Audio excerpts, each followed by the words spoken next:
Assalamualaikum warahmatullahi wabarakatuh. Shalom, Om Swastiastu, Namo Buddhaya, salam kebajikan bagi kita semua. Sebelumnya perkenalkan, nama saya Salsabila Azahra. Saya dari kelas 1A dengan NPM 24106310500128. Di sini saya akan menjelaskan 20 soal dalam mata kuliah Matematika Dikstrit yang berkaitan erat dengan logika dan himpunan. Semoga membantu. Oke teman-teman, kita langsung masuk ke dalam soal yang pertama.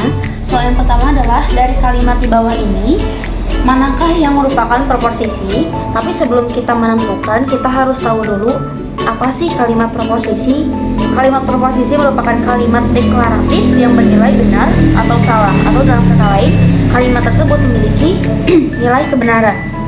Jadi ketika sebuah kalimat tidak memiliki keduanya atau memiliki keduanya, maka kalimat tersebut tidak bisa dikatakan proposisi. Nah teman-teman, sekarang kita akan coba lihat satu persatu dari keempat kalimat ini, yang mana sih yang termasuk dalam proposisi.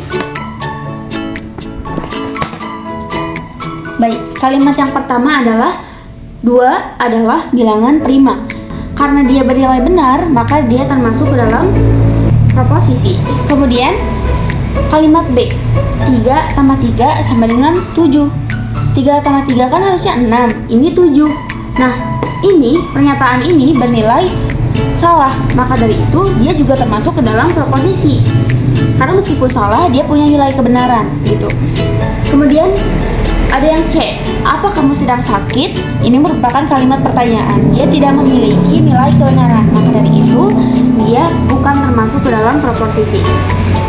Yang terakhir ada D, serahkan tasmu. Ini merupakan kalimat perintah. Ini juga tidak memiliki nilai kebenaran. Oleh karena itu, dia juga tidak termasuk ke dalam proposisi.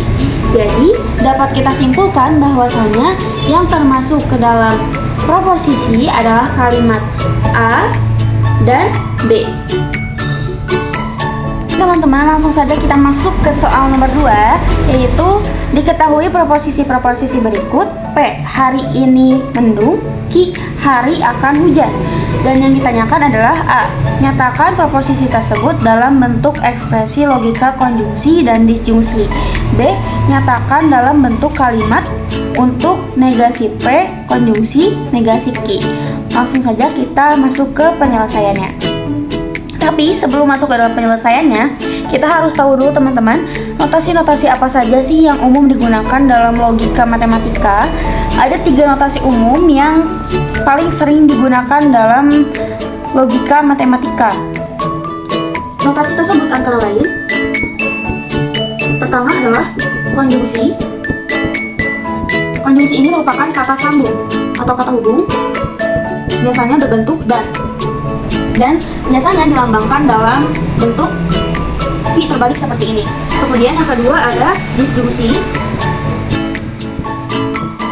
Ini biasanya berbentuk atau, dilambangkan dengan huruf V besar seperti ini. Kemudian yang ketiga ada negasi. Negasi ini berbentuk ingkaran. Contohnya ketika misalnya dalam proposisi ini saja, yang P ya, hari ini mendung. Ketika dia diberikan notasi negasi di depannya, di depan P ini, maka dia akan berubah kalimatnya menjadi hari ini tidak mendung gitu. Jadi ketika dinegasikan, kalimatnya akan bersifat kebalikannya. Negasi biasanya dilambangkan dengan seperti ini atau hanya berupa garis saja. Baik, langsung saja kita cari jawabannya. Untuk yang A, nyatakan proposisi tersebut dalam bentuk ekspresi logika konjungsi dan disjungsi. Sebagaimana yang baru saja kita bahas, konjungsi memiliki lambang V terbalik dan disjungsi memiliki lambang V besar. Nah, sekarang tinggal kita masukkan kedua lambang ini ke dalam bentuk proposisinya gitu, ke dalam bentuk ekspresi logikanya. Kita tinggal tuliskan untuk yang pertama yang konjungsi.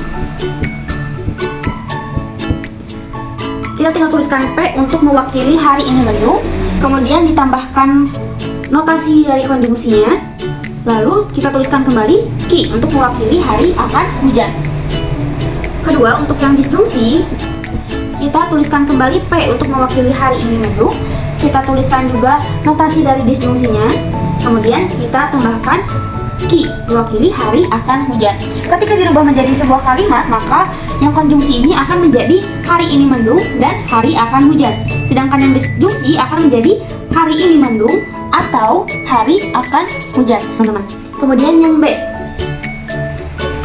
nyatakan dalam bentuk kalimat untuk negasi P konjungsi negasi Q. Seperti yang sudah saya jelaskan sebelumnya, ketika sebuah proposisi dibubuhi negasi di depannya, maka dia akan bernilai ingkaran atau kebalikannya. Di sini P itu hari ini mendung, maka kebalikannya adalah hari ini tidak mendung. Kemudian ada konjungsi di sini, maka tinggal kita tambahkan kata hubung yaitu dan. Kemudian negasi Q, Q-nya adalah hari akan hujan, maka kebalikannya adalah hari tidak akan hujan. Baik, jadi untuk yang B, ketika kita menyatakan negasi P konjungsi negasi Q dalam bentuk kalimat, maka akan berbentuk hari ini tidak mendung dan hari tidak akan hujan. Seperti itu teman-teman. Tapi sebelum kita masuk ke dalam soal, aku mau mastiin dulu kalian udah tahu mengenai aturan bagaimana cara membuat tabel kebenaran, khususnya pada notasi konjungsi dan disjungsi. Mungkin bisa lihat di sini. Intinya, kuncinya pada konjungsi, ketika P-nya bernilai benar, Q-nya bernilai benar, maka P konjungsi Q-nya akan bernilai benar, sisanya akan salah. Kemudian pada disjungsi, ketika P-nya bernilai salah dan Q-nya bernilai salah, maka P disjungsi Q-nya pun akan bernilai salah, sisanya akan bernilai benar. Nah, sekarang kita akan mencoba menyelesaikan soal nomor 3 ini, yang berbunyi, jika P dan Q adalah proposisi, bentuklah tabel kebenaran dari ekspresi logika negasi dalam kurung P konjungsi Q, disjungsi negasi Q. Nah teman-teman, di sini saya sudah membuat tabel yang berisi apa saja yang kita butuhkan. P, Q sebagai proposisi utamanya, kemudian P konjungsi Q, lalu negasi P konjungsi Q, dan negasi Q. Kita akan mulai dari P konjungsi Q terlebih dahulu. Sebagaimana yang sudah ditunjukkan tadi, ketika konjungsi maka yang akan bernilai benar hanyalah ketika P-nya benar dan Q-nya benar, maka ini benar. Sisanya akan bernilai salah. Kemudian negasi P konjungsi Q, tinggal kita balikan saja bentuk ini. Jadi benar jadi salah, salah jadi benar. Kemudian negasi Q, berarti yang harus kita balikan adalah bentuk dari Q ini. Benar menjadi salah, salah menjadi benar. Baik, ini teman-teman, karena di sini tandanya disjungsi, maka ingat kembali yang sudah ditunjukkan tadi. Ketika disjungsi, maka ketika P-nya salah, Q-nya salah, maka hasilnya akan salah, sisanya adalah benar. Nah, di sini negasi dalam kurung P konjungsi Q disjungsi dengan negasi Q. Salah, salah sama dengan salah. Benar, benar sama dengan benar. Benar, salah sama dengan benar. Dan benar, benar sama dengan benar. Jadi, bentuk tabel kebenaran dari ekspresi logika negasi dalam kurung P konjungsi Q disjungsi negasi Q adalah ini. Oke teman-teman, masuk ke soal nomor 4. Di sini ada soal di mana dari ekspresi logika di bawah ini, manakah yang termasuk tautologi dan mana yang termasuk kontradiksi. Sebelumnya, kita harus tahu dulu juga apa yang dimaksud dengan tautologi dan kontradiksi. Tautologi adalah keadaan di mana semua tabel kebenarannya bernilai benar, sedangkan kontradiksi adalah keadaan di mana seluruh tabel kebenarannya bernilai salah.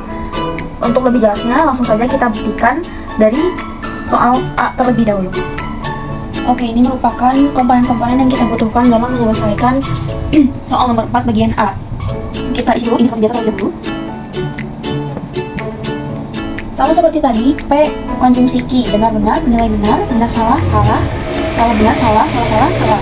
Kemudian dinegasikan, maka bernilai salah, benar, benar, benar. Nah, sekarang langsung kita masuk ke dalam bentuk proposisi A ini. Negasi Q dimulai dari sini, negasi P konjungsi Q dimulai dari sini, disjungsi dengan Q. Dari sini ke sini, jangan sampai dari sini ke sini, karena hasilnya akan berbeda teman-teman. S ke B, karena ini disjungsi maka perbedaan bernilai benar.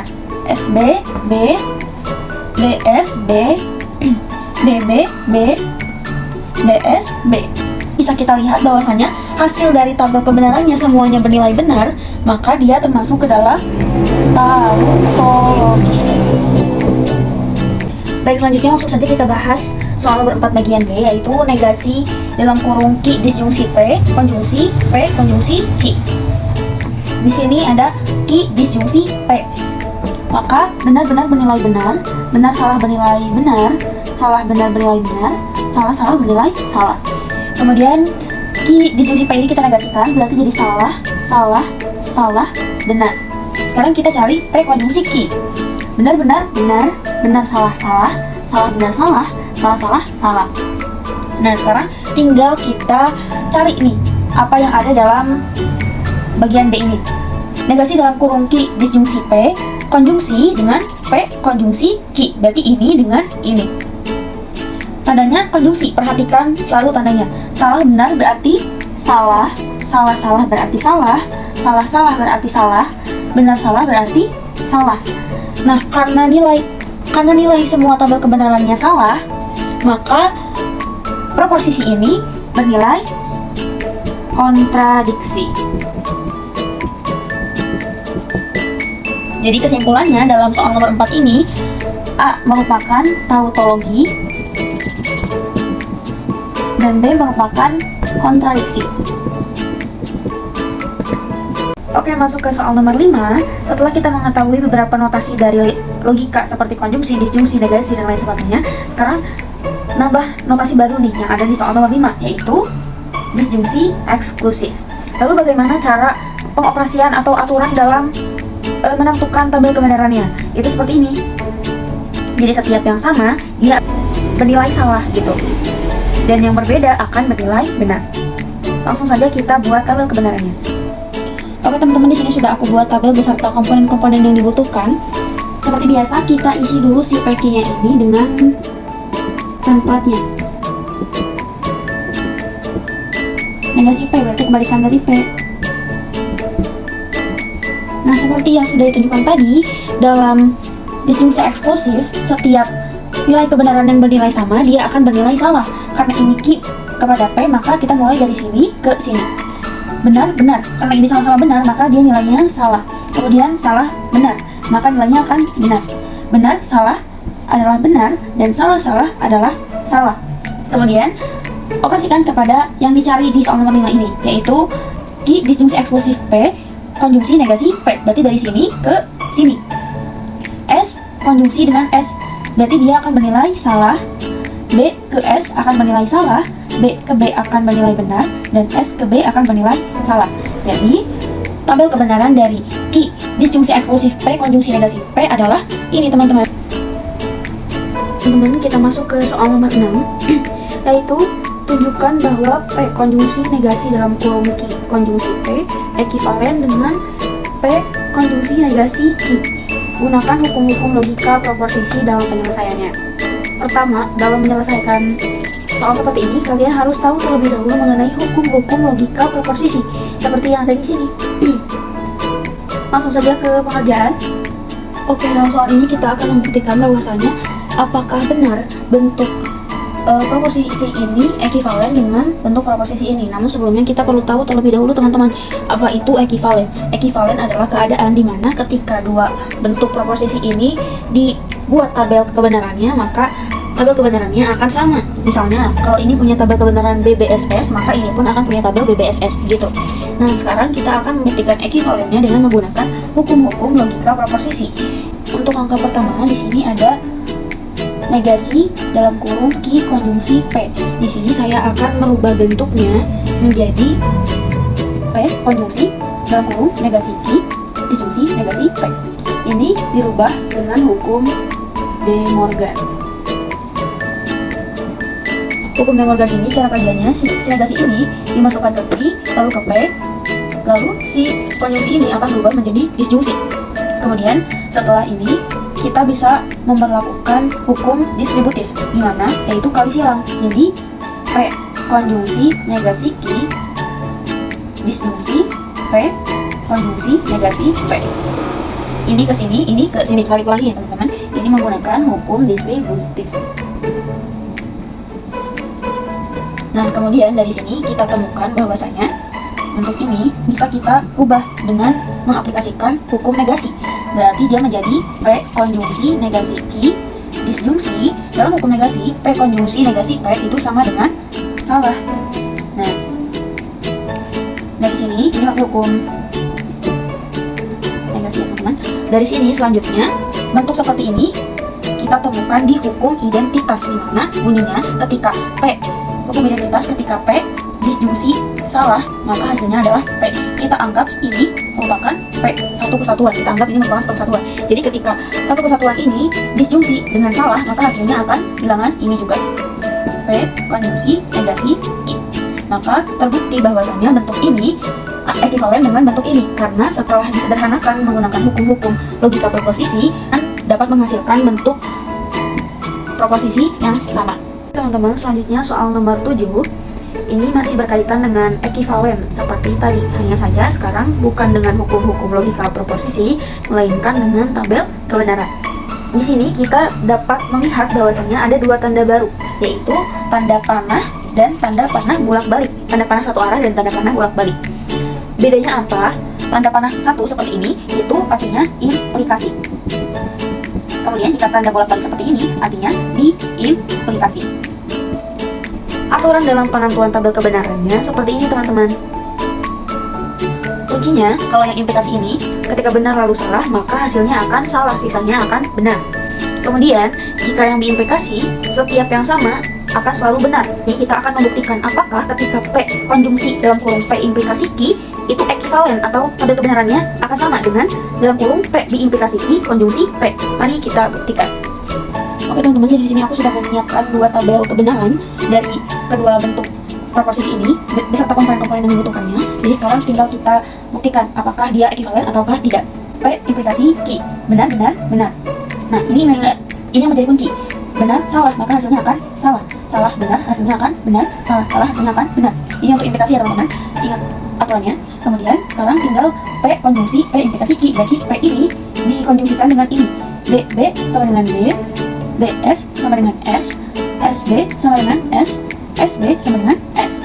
Nah sekarang bersama proposisi yang ini sudah dibuktikan. Sekarang tinggal proposisi yang ini. Diimplikasi, ingat kuncinya adalah setiap yang sama hasilnya akan benar. Jadi benar-benar sama dengan benar, benar salah sama dengan salah, salah benar sama dengan salah, salah salah sama dengan benar. Kemudian P diimplikasi Q konjungsi dengan P. Berarti dari sini ke sini. Benar benar sama dengan benar. Ingat ini konjungsi ya teman-teman. Salah benar sama dengan salah, salah benar, salah salah sama dengan salah, benar salah sama dengan salah. Nah, di sini kita lihat teman-teman bahwasanya hasil tabel kebenaran dari P konjungsi dalam kurung P implikasi Q dengan P implikasi Q konjungsi P, hasil akhir tabel kebenarannya bernilai sama, yaitu BSSS BSSS. Maka karena sama inilah kedua bentuk proposisi ini dikatakan ekivalen. Oke teman-teman, kita masuk ke soal nomor 8. Soalnya adalah perlihatkan bahwa argumen di bawah adalah sahih. Argumennya yang mana? Argumennya yang ini teman-teman. Jika terlalu banyak garam, maka sayur akan asin. Sayur tidak asin, jadi tidak terlalu banyak garam. Nah ini bisa kita tuliskan dalam bentuk seperti ini. Jika terlalu banyak garam, ini kita misalkan sebagai P, maka sayur akan asin. Ini kita misalkan sebagai Q. Kemudian sayur tidak asin. Sayur tidak asin ini berarti nilai negasi dari yang Q. Berarti negasi Q, jadi tidak terlalu banyak garam. Tidak terlalu banyak garam, maka ini bentuk negasi dari P. Nah, dalam penataan argumennya kita bisa menuliskan seperti ini.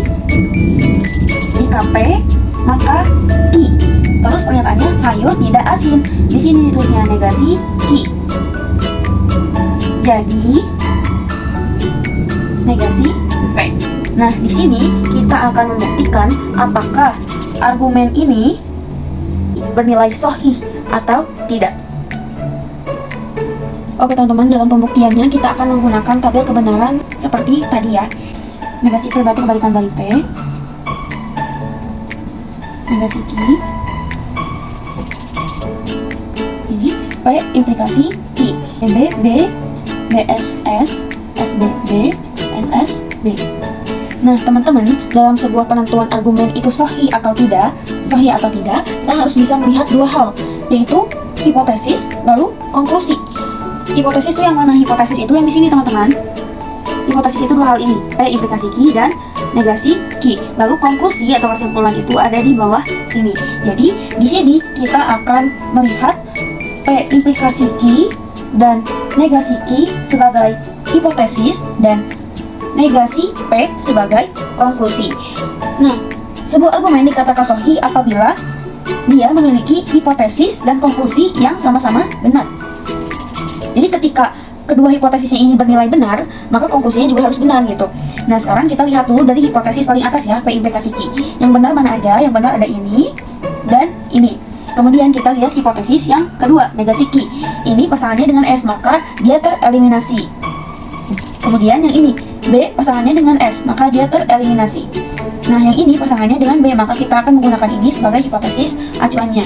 Kemudian kita lihat nih, dari ini dia memiliki konklusi yang benar atau tidak. Jika konklusinya salah, maka argumen ini dikatakan tidak sahih. Jika konklusinya benar, maka argumen tersebut sahih. Karena di sini B hipotesisnya bernilai benar semua dan konklusinya juga bernilai benar, maka argumen ini dikatakan sahih. Oke teman-teman, masuk ke soal nomor 9. Masih dalam rangka pembuktian kesahihan argumen. Sekarang argumennya berbunyi, jika saya suka memasak, maka saya makan banyak. Saya makan banyak atau saya kurus. Jadi, jika saya kurus, saya tidak suka memasak. Nah, kita akan membuktikan apakah argumen ini sahih ataukah tidak. Tapi sebelum itu, kita tuliskan dulu ke dalam bentuk proposisi yang lebih singkatnya terlebih dahulu. Jika saya suka memasak, ini sebagai P, maka saya makan banyak. Ini sebagai Q. Saya makan banyak. Saya makan banyak berarti Q. Atau itu bentuk dari disjungsi, artinya harus bentuk disjungsi. Saya kurus, ini argumen baru, maka kita namakan dengan R. Jika saya kurus, ini R. Saya tidak suka memasak, berarti ini adalah bentuk negasi dari P. Negasi P. Nah teman-teman, satu hal yang harus diketahui bahwasanya jika bentuk argumennya jika maka kita menggunakan implikasi seperti ini. Jadi ketika ditulis dalam bentuk singkatnya, ini akan berbentuk P implikasi Q disjungsi R dengan konklusi R implikasi negasi P. Nah, sekarang kita akan membuktikan apakah bentuk argumen ini sahih atau tidak. Oke teman-teman, dalam pembuktiannya di sini saya kembali menggunakan tabel kebenaran. Oke, pertama kita akan menentukan P implikasi Q terlebih dahulu ya teman-teman. Kita mulai dari sini sampai bawah. Kenapa ini lebih banyak? Karena di sini menggunakan 3 proposisi. Kita dengan proposisi R. Sedangkan sebelumnya hanya ada proposisi P dan Q saja. BB, BSS, BSS, SBB, SBB, SSB, SSB. Kemudian Q disjungsi R. Q disjungsi R. BB, BSB, SBB, SSS, BBB, SB, BS. Kemudian yang terakhir ada R implikasi negasi P. Oh iya, belum nambahin ini ya, negasi P di sini ya teman-teman. Oke, negasi P berarti kebalikannya dari P ini, berarti dia bernilai S, B, gitu. Berarti R implikasi negasi P. R implikasi negasi P. DS, SS, B, BSS, SSB, BBB, SBB, BBB, SBB. Nah teman-teman, sekarang tinggal kita lihat mana hipotesis dan mana konklusinya. Ini merupakan hipotesis 1, hipotesis 2, yang ini konklusi. Maka kita perlu melihat ini, kemudian ini, dan terakhir ini. Kita pilih dulu ya teman-teman, yang kedua konklusinya ini sama-sama benar. Ini dia benar, kita bulatkan dulu. Benar dan benar juga kita bulat. Kemudian ini di baris ke-5, di baris ke-6, di baris ke-7. Total ada 7 pasangan hipotesis yang sama-sama benar. Nah sekarang penentuan kita lihat konklusinya teman-teman. Ini benar, konklusinya juga benar. Ini benar, konklusinya juga benar. Ini benar, konklusinya juga benar. Benar, konklusinya juga benar. Tapi yang akhir ini dia benar, konklusinya salah. Nah, karena ada satu saja nilai konklusi yang salah dari pasangan hipotesis yang benar, maka argumen ini dinyatakan tidak sahih. Argumen ini dinyatakan tidak sahih. Meskipun yang berbeda hanya satu, tapi dia memiliki pengaruh yang besar teman-teman. Makanya perbedaan ini dapat membuat seluruh argumen ini tidak sahih meskipun banyak pasangan yang lain yang sesuai. Jadi tidak sahih ya jawabannya. Oke teman-teman, di soal nomor 10 ini kita sudah masuk ke dalam bab himpunan ya. Nah, adapun soalnya adalah B adalah himpunan yang anggotanya merupakan bilangan bulat yang lebih besar dari -3 dan lebih kecil sama dengan 4. Oke, nah di sini disebutkan bahwasanya yang anggotanya merupakan bilangan bulat yang lebih besar dari -3 dan lebih kecil dari sama dengan 4. Yang saya garis bawahi di sana merupakan syarat yang harus dipenuhi oleh setiap anggota dari himpunan B ini. Nah, lalu kemudian apa yang akan kita selesaikan? A. Tuliskan himpunan B dalam notasi pembentuk himpunan. Oke, langsung saja kita selesaikan. Oke teman-teman, untuk soal bagian A bisa langsung kita tuliskan sebagaimana notasi pembentuk himpunan yang biasa kita temukan, di mana B sama dengan untuk setiap kurung kurawal ini bisa dibaca untuk setiap X, di mana X anggota bilangan bulat, koma ini berperan sebagai dan, teman-teman, dan lebih besar dari -3 dan lebih kecil sama dengan 4. Kita tuliskan X-nya dulu di tengah sini, di mana X ini lebih besar dari -3, berarti seperti ini, lebih besar dari -3, kemudian lebih kecil sama dengan 4, lebih kecil sama dengan 4 untuk kurung kurawal. Jadi himpunan B jika ditulis dalam bentuk notasi himpunan akan berbentuk seperti ini, teman-teman. Tujuannya untuk meringkas penulisan agar tidak sepanjang yang di soal. Oke, kemudian langsung kita kerjakan yang B. Tulis anggotanya. Nah, sekarang kita bertugas untuk menuliskan anggotanya. Maka tulislah B, buka kurung lagi, anggotanya di sini. X merupakan anggota bilangan bulat, di mana X lebih besar dari -3 dan X lebih kecil sama dengan 4. Maka dari sini kita bisa ambil kesimpulan bahwasanya X ini merupakan bilangan-bilangan yang ada di antara -3 sampai sama dengan 4. Maka bisa kita tuliskan -2, -1, 0, 1, 2, 3, 4. Kenapa 4 di bawah? Karena dia lebih kecil sama dengan, sedangkan ini tidak ada sama dengannya, makanya yang ada di bawah hanya 4-nya saja. Kemudian di sini ditanyakan kardinalitasnya. Apa sih kardinalitas? Kardinalitas merupakan jumlah anggota dari himpunan B ini sendiri. Biasanya ditulisnya seperti ini, seperti nilai mutlak, tapi dalam himpunan ini berarti kardinalitas. Kardinalitasnya tinggal kita hitung berapa anggota dari himpunan B ini. Karena di sini ada 7, maka kardinalitasnya ada 7. Begitu teman-teman. Soal nomor 11, di sini ada sebuah diagram Venn, dan dari diagram Venn di samping tentukan A gabung B, A iris B, A gabung B komplement A gabung B, kemudian A beda setangkup B. Untuk penjelasannya akan mengalir bersamaan dengan penyelesaian soalnya ya. Oke, pertama kita akan menyelesaikan bagian A, di mana A gabung B. Ini berarti himpunan A akan digabung dengan himpunan B. Maka yang akan kita ambil atau yang termasuk ke dalam kategori A gabung B hanyalah yang ada di dalam area bulatan ini saja. Maka dari itu jawabannya adalah 1, 2, 7, 3, 4, 8. Nah teman-teman, dalam penulisan himpunan urutan itu tidak penting ya. Jadi meskipun saya di sini menulis 1, 2, 7, 3, tidak 1, 2, 3, 4, itu tidak apa-apa. Ya, jadi A gabung B sudah ditemukan. Kemudian kita cari yang bagian B, yaitu A iris B. Untuk irisan, kita hanya akan mengambil angka yang sama saja dari himpunan A dan himpunan B. Dalam diagram Venn biasanya dia ada di area tengah sini, teman-teman. Maka dari itu, A iris B sama dengan 3. Lanjut, kita ke soal nomor C. A gabung B, atau komplement A gabung B.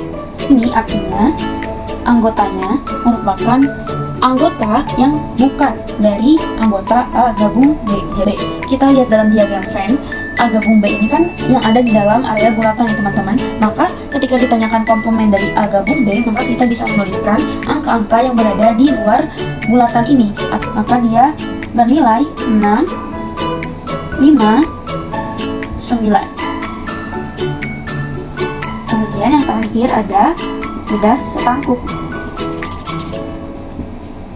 Untuk beda setangkup ini, dia memiliki rumusnya tersendiri, teman-teman. Ada 2 rumus yang bisa digunakan dalam penyelesaian beda setangkup ini. Antaranya adalah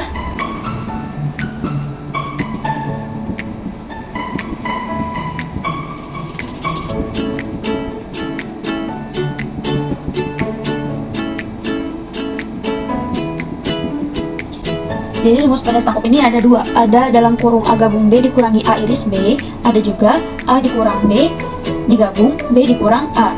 Tapi di sini kita cukup memilih salah satu saja teman-teman. Di sini saya akan memilih yang pertama. Untuk ini tinggal kita substitusikan saja. A gabung B kan ini, berarti tinggal dimasukkan.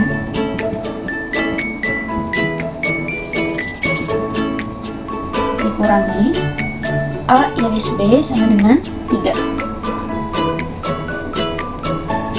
Karena di sini sekarang ditanyakan selisih, maka tinggal kita kurangkan angka 3 ini. Angka 3 pada A iris B ini kepada A gabung B. Jadi tinggal kita hilangkan angka 3 di sini, teman-teman. Artinya A beda setangkup B sama dengan 1, 2, 4, 7, 8. Oke teman-teman, masuk ke soal nomor 12. Di sini soalnya ialah jika A dan B masing-masing adalah himpunan, buktikan bahwa B iris A beda setangkup B sama dengan B selisih A. Nah, ini tidak jauh berbeda dengan yang terjadi di bab logika sebelumnya, teman-teman. Kalau di bab sebelumnya ada hukum-hukum proposisi logika, di sini ada hukum-hukum aljabar himpunan. Nah, di sini kita akan membuktikan bentuk himpunan ini apakah sama atau tidak dengan menggunakan hukum-hukum aljabar himpunan. Sebelumnya, ini merupakan hukum-hukum aljabar himpunan. Ya, untuk langkah pertama, kita akan merubah bentuk beda setangkupnya ini dulu ya, teman-teman. Nah, ini sudah dirubah ke dalam bentuk penjabaran beda setangkup. Namun, dalam operasinya, kita akan kesulitan jika ada lambang selisih di sini. Maka dari itu, kita memutuskan untuk merubahnya ke dalam bentuk irisan. Bagaimana caranya? Berdasarkan operasi himpunan, kita bisa merubah bentuk selisih ini menjadi seperti ini.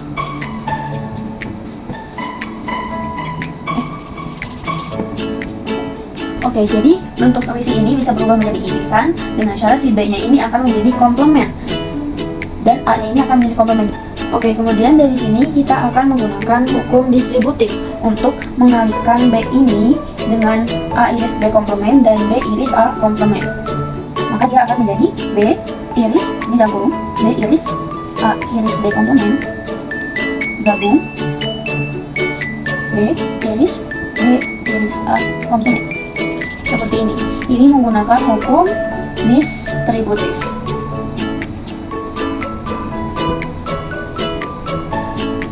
Nah, kemudian dari sini teman-teman, kita bisa melihat bahwasannya ada kesamaan operasi himpunan. Dia sama-sama memiliki irisan di sini. Ini irisan, irisan, irisan, irisan. Maka dari itu kita bisa memperlakukan hukum asosiatif, teman-teman. Jadi tinggal kita ubah kurungnya menjadi B iris B komplement iris A digabung. Dan ini berarti menjadi B iris B A komplement. Oke, ini menggunakan hukum asosiatif ya teman-teman. Nah, setelah menggunakan hukum asosiatif ini, kita berhasil mengumpulkan himpunan yang memiliki kesamaan nama seperti ini, B iris B komplement, B iris B. Maka kita bisa memperlakukan hukum komplement di sini dan hukum idempoten di sini. Oke, tinggal kita ubah ya teman-teman. B iris B komplement menjadi himpunan kosong. Maka himpunan kosong ini akan diiris oleh A digabung B iris B menggunakan hukum idempoten akan menghasilkan B bilangan itu sendiri iris A komplement. Nah, setelah dirubah oleh hukum komplement dan idempoten, maka di sini kita bisa melihat lagi nih ada himpunan kosong iris A. Nah, di sini kita bisa menggunakan hukum nul dominasi, yang dimana ketika himpunan kosong diiris dengan A, dia akan menghasilkan himpunan kosong. Himpunan kosong ini digabung dengan B iris A komplement. Nah, kemudian di sini terlihat juga teman-teman ada himpunan kosong digabung dengan B iris A komplement. Sebagaimana yang kita tahu di dalam hukum identitas, ketika himpunan kosong digabung dengan himpunan lain, maka hasilnya akan himpunan lain itu tersendiri. Maka himpunan kosong digabung B iris A komplement akan menghasilkan B iris A komplement.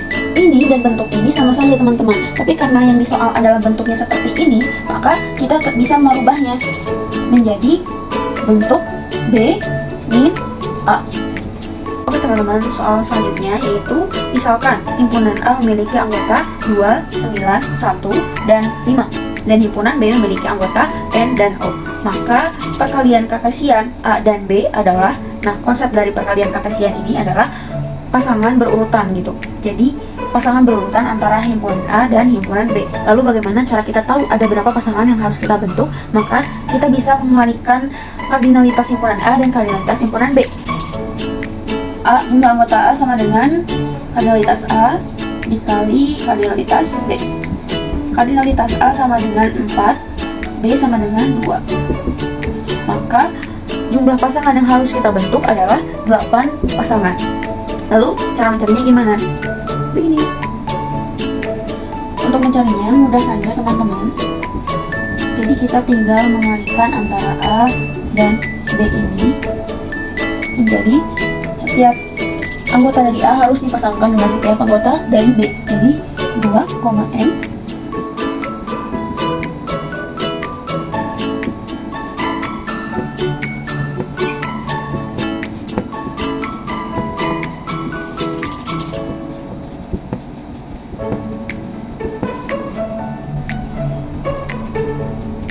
Oke, mudah saja kan teman-teman. Jadi cukup kita pasangkan setiap anggota A kepada setiap anggota B. Teman-teman, kita masuk ke soal nomor 14. Di sini ada diagram Venn dan kita akan menentukan kardinalitas dari komplement himpunan A. Nah, sebelumnya kita sudah menemukan komplement namun dengan notasi yang berbeda, yaitu seperti ini. Nah, jadi komplement selain bisa dinotasikan seperti ini, dia juga bisa dinotasikan menjadi ada C di atasnya seperti ini. Oke, langsung saja kita masuk ke penentuan. Pertama, kita menentukan A komplementnya terlebih dahulu.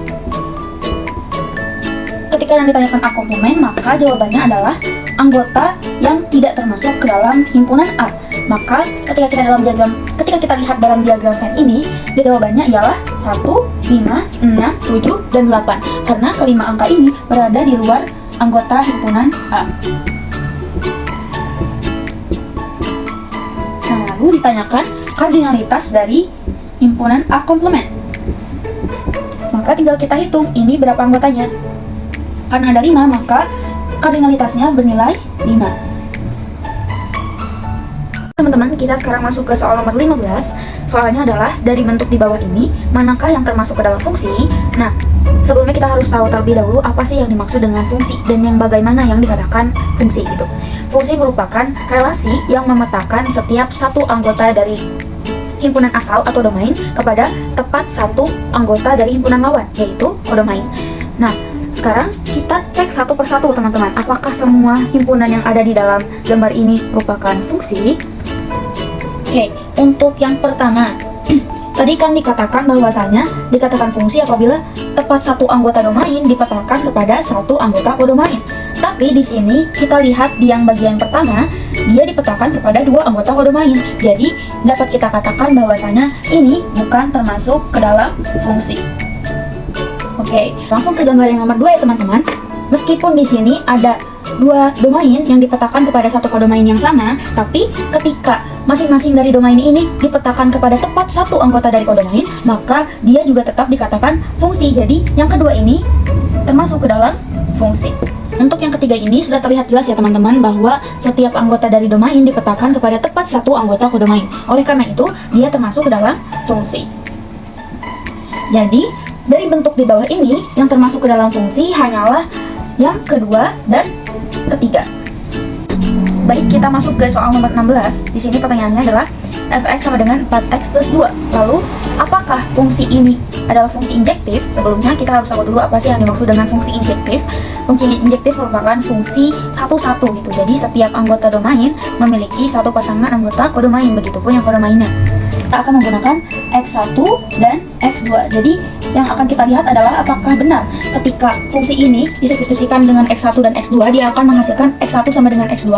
Sekarang tinggal kita tuliskan ya teman-teman. Berarti di sini fx1 sama dengan fx2. Lalu x1-nya kita masukkan ke x yang ada di fungsi. Fx1 ditambah 2 4x2 ditambah 2. Nah, kemudian dari sini kita akan melakukan pengurangan 2. di ruas kanan maupun ruas kirinya untuk menghilangkan angka 2 ini. Sehingga setelah dikurangi 2 akan menghasilkan 4x1 sama dengan 4x2. Nah, di sini untuk mendekati x1 sama dengan x2, maka kita harus menghilangkan angka 4-nya ini. Maka kita bisa membaginya dengan 4. Sehingga dia akan menjadi x1 sama dengan x2. Ketika ditemukan bentuk ini setelah disubstitusikan x1 sama dengan x1 dan x2, maka fungsi 4x plus 2 dikatakan injektif. Ke soal nomor 17, di sini ada fx sama dengan 6x plus 3. Apakah fungsi tersebut merupakan fungsi surjektif? Nah, sekarang kita akan membuktikan apakah dia surjektif atau tidak. Oke, untuk pembuktian fungsi surjektif, jadi caranya menggunakan inverse. Fx ini kita rubah menjadi y, dan dari bentuk ini kita harus membuat menjadi x sama dengan. Jadi plus 3-nya kita pindah ruaskan. Begitu juga dengan 6-nya. Jadi hasil akhirnya adalah x sama dengan y min 3 per 6. Nah, dari sini kita ambil, ini cara yang pertama. Dari sini kita ambil angka ya teman-teman. Misalkan y-nya adalah 15. Maka kita substitusikan 15 ini ke dalam persamaan ini. X sama dengan 15 dikurangi 3 per 6 sama dengan 12 per 6. 12 per 6 sama dengan 2. Nah, sekarang yang ketiga, kita akan membuktikan apakah ketika X sama dengan 2 ini kita substitusikan kepada persamaan ini, Y-nya akan sama dengan 15. Berarti Y sama dengan 6 dikali 2 ditambah 3. 6 dikali 2 sama dengan 12 ditambah 3, hasilnya adalah 15. Karena terbukti bahwasanya Y-nya sama dengan 15, maka fungsi ini dikatakan surjektif. Teman-teman, masuk ke dalam soal nomor 18. Di sini kita akan membuktikan pernyataan dalam soal ini. Jika 11n plus 13 adalah genap, untuk n anggota bilangan bulat positif, maka n adalah bilangan ganjil. Nah, di sini kita akan membuktikan pernyataan ini menggunakan metode kontraposisi. Metode kontraposisi sendiri bunyinya seperti ini. Bunyinya seperti ini, teman-teman. P implikasi Q sama dengan negasi P implikasi negasi Q. Nah, di sini kita lihat bahwasanya 11n plus 13 adalah genap merupakan P dan n adalah bilangan ganjil merupakan Q. Jadi, karena kita di sini akan menggunakan pembuktian kontraposisi, maka kita akan menggunakan bentuk negasi dari P dan Q-nya. Maka kita di sini bisa menuliskan negasi P-nya sama dengan 11n plus 13 adalah ganjil dan negasi Q-nya n adalah bilangan genap. Oke, kita langsung saja ke pembuktiannya ya teman-teman.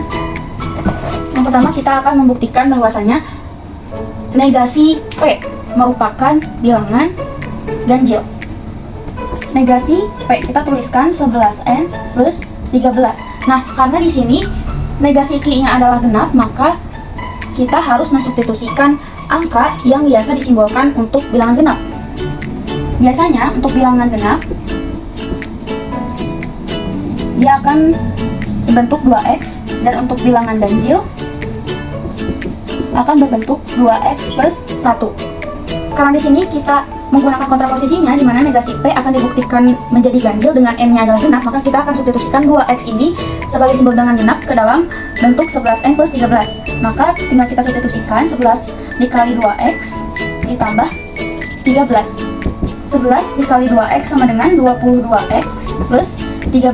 Kemudian dari sini kita bisa mensederhanakan menjadi 2 dikali 11x plus 6 ditambah 1. Kenapa kita menjadikan bentuknya seperti ini? Karena kita akan mencari bilangan ganjil. Nah, dari sini kita lihat bahwasanya ini berperan sebagai 2x dan plus 1 ini menjadikannya ganjil. Jadi terbukti bahwasanya negasi P atau 11n plus 13 ini ketika disubstitusikan oleh n yang merupakan bilangan genap akan menghasilkan bilangan ganjil. Nah, selanjutnya kita akan membuktikan bahwasanya n sama dengan 2x adalah bilangan ganjil. Adalah bilangan ganjil. Untuk membuktikannya, maka kita akan menuliskan ulang kembali n sama dengan 2x-nya, sama dengan 2x-nya, kemudian akan kita kalikan dengan 11 dan ditambahkan dengan 3 pada kedua ruasnya. N dikali 11 ditambah 13 sama dengan 2x dikali 11 ditambah 13. Ini akan menjadi 11n plus 13 sama dengan 2x dikali 11 sama dengan 22x plus 13. Nah, dari sini ini kita bisa pecah kembali bentuknya teman-teman, menjadi 2 dikali 11x plus 6 ditambah 1, yang mana ini bentuk ganjil. Maka terbukti bahwasanya n sama dengan 2x merupakan bilangan ganjil. Teman, di soal nomor 19 ini kita akan membuktikan kalimat ini dengan angka yang sama seperti di soal sebelumnya, namun dengan metode yang berbeda. Di sini kita akan membuktikan jika n adalah bilangan bulat genap positif, maka 11n plus 13 adalah bilangan ganjil. Nah, kalau yang tadi kita menggunakan metode kontraposisi, maka sekarang kita akan menggunakan metode pembuktian kontradiksi. Oke. Dalam pembuktiannya, pertama, di sini kan dikatakan bahwasanya jika n adalah bilangan bulat genap positif, maka kita gunakan negasinya, kebalikannya. Maka kita andaikan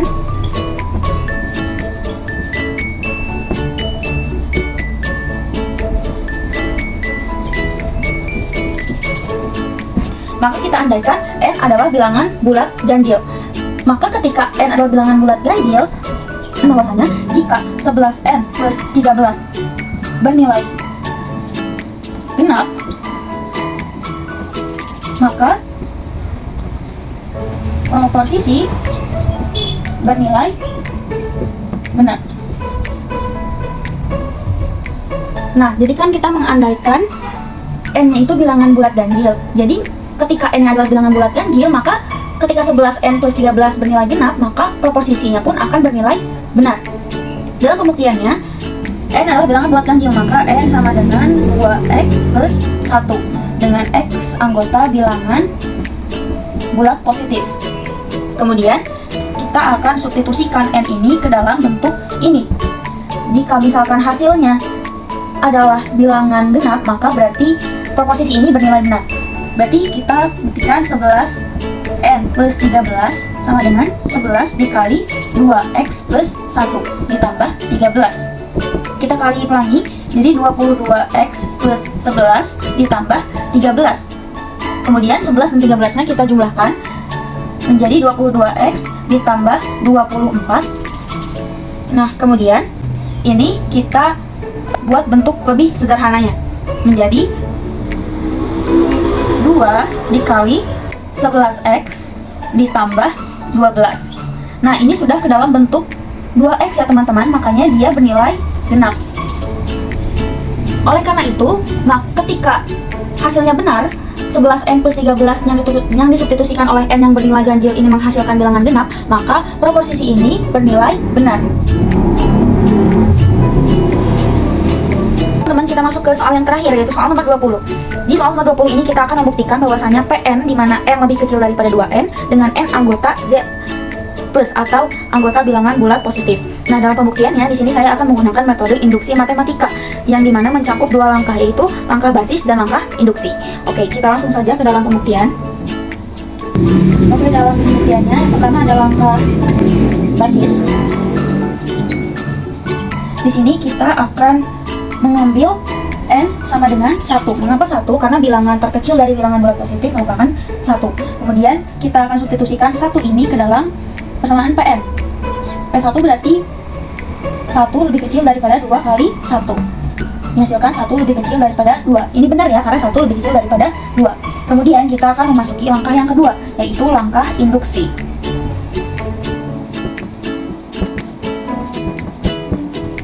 Langkah induksi. Dalam langkah induksi ini, kita akan mengasumsikan bahwasanya n sama dengan k. Sehingga asumsikan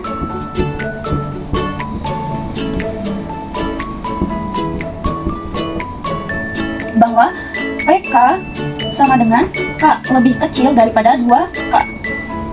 Nah, setelah seperti ini, maka kita akan membuktikan benar. Buktikan benar untuk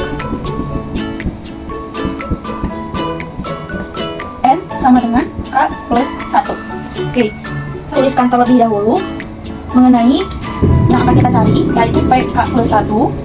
Kita tuliskan dulu yang ini teman-teman, untuk membuktikan K lebih kecil daripada 2K. Kemudian di sini kan N-nya sama dengan K plus 1, maka kita bisa menambahkan 1 ke dalam setiap ruasnya, yaitu K plus 1 dikurangi 2K plus 1. Nah, dari sini kita menemukan bahwasannya memang betul K plus 1 ini lebih kecil daripada 2K plus 1. Tapi kita akan memanipulasi dengan cara mencari bilangan yang lebih besar daripada ini. Maka kita akan temukan bilangannya sama dengan K plus 1 lebih kecil daripada 2K plus 2. Mengapa kita pilih 2K plus 2?